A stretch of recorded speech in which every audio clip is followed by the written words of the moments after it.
Let's talk about the different ways we can categorize computer networks. There's actually a variety of different classifications we can use. Here we're going to talk about three of them. We're going to talk about host roles, we're going to talk about geographic proximity, and then the signaling methods used. Let's first talk about classifying networks according to the host roles. In other words, what do the hosts do in the network? The first one we want to look at is called peer-to-peer. In a peer-to-peer network, network hosts don't have a specific role that they play. In other words, hosts on a peer-to-peer network both provide network services, and hosts on a peer-to-peer network also consume network services. What exactly does that mean? Well, in a peer-to-peer network, we have a variety of operating systems here, and they fulfill a variety of different roles. For instance, over here, we may have a workstation that has a printer connected to it, and that printer is shared on the network, allowing each of these different hosts to print to that printer. Over here, this host might have a huge hard drive installed,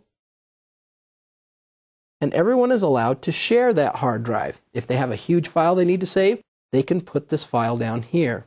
Well, in this situation, you have hosts that both provide and consume network services.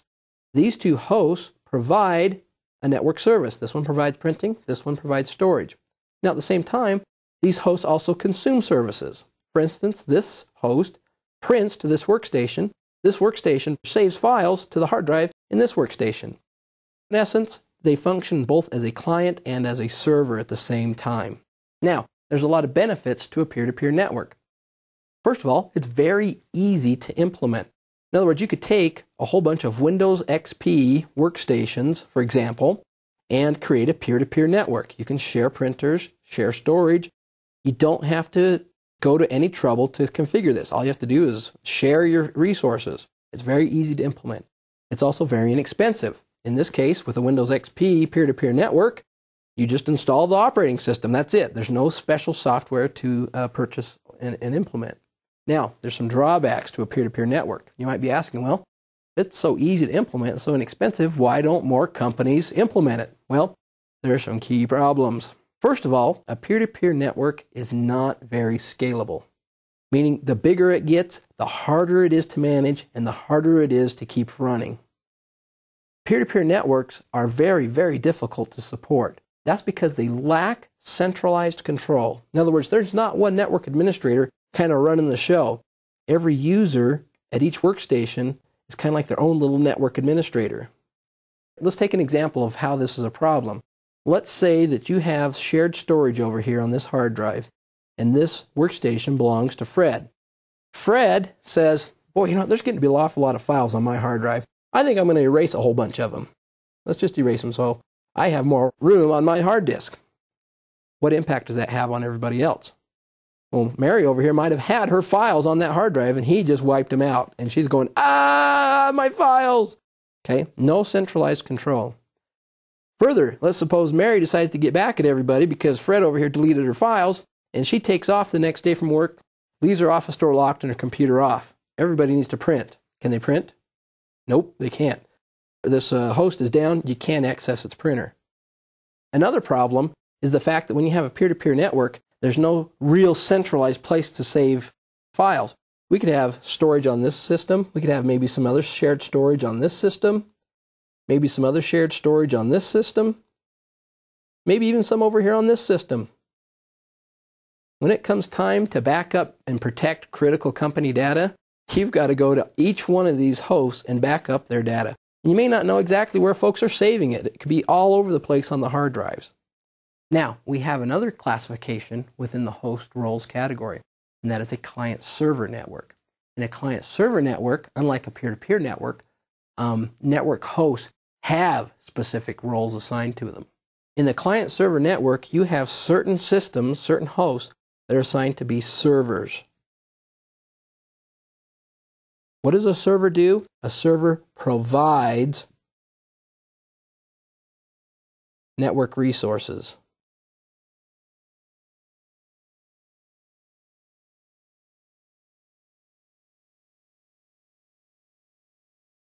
You also, on a client-server network, have clients. Now, a client does not provide network services. It consumes network services. What does that mean? That means in a client-server network, these client workstations will not have shared storage. They will not have shared printers. All those services are provided down here by the server. You might have a humongous hard drive. Maybe we have a printer that this server manages, etc. Server provides the resources. The client simply uses the resources. Now, to do that, we have different operating systems implemented. Recall, with a peer-to-peer network, everybody had the same operating system. Not so in a client-server network. Client workstations have generic operating systems that provide functionality such as being able to run applications, to do word processing, spreadsheets, etc., and software that allows them to connect to the server. Examples would be Windows XP, maybe Windows 2000 Professional. Those are client workstation operating systems. The server, on the other hand, has special optimized operating systems. And these operating systems aren't designed for client-type tasks such as word processing and spreadsheets. Although some of them will do it, that's not their main job. For example, server operating systems include NetWare, Linux, Windows 2000, and Server 2003. These operating systems are designed to provide these network resources. Now, the benefits of this type of network is, first of all, that it's very highly scalable. What does that mean? That means it's very easy to expand the size of the network. It's very easy to add more clients. It's very easy to add more servers. Client-server networks are also much easier to support. That's because services are centralized. If folks are having problem accessing their files, well, you know where to look. It's on the server, okay? You need to check out the storage on the server. If folks are having trouble printing, you know where to look because the service is provided by the server. Backup is also a lot easier. Instead of having to back up individual workstations, they're saving their data over here in the storage system on the server itself. Now, you're still using your relatively inexpensive client operating systems up here, just like with a peer-to-peer network, such as Windows XP, Windows 2000 Professional. The expense comes down here. These operating systems, for the most part, are relatively expensive. The exception, of course, is Linux. NetWare is relatively expensive. Windows 2000 Server is very expensive. Server 2003 is relatively expensive as well. The other thing is that this type of network takes a lot of planning beforehand. Now, with a peer-to-peer network, you kind of just slap things together. You set up your systems, and away you go. You don't do that with a client-server network. You pre-plan everything. You decide which servers are going to host which services, and you decide where they're going to be placed on the network, etc. So that's how we categorize computer networks by host role. Now let's look at a different way of categorizing computer networks, and that is geography. The first category is that of a local area network. Now, a local area network resides within a small geographic area. An example of a local area network would be the network inside a particular company's office. It has multiple floors, but these are all connected by a network medium in some way.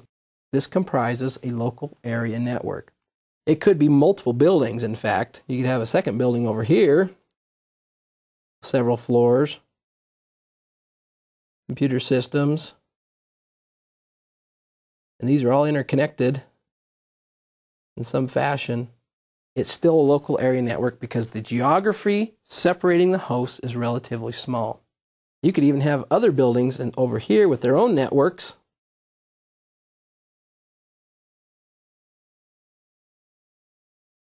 For instance, perhaps a college campus. There's a building here and a building here, and then you connect all the networks together. And when you do that, by the way, that's called an internetwork.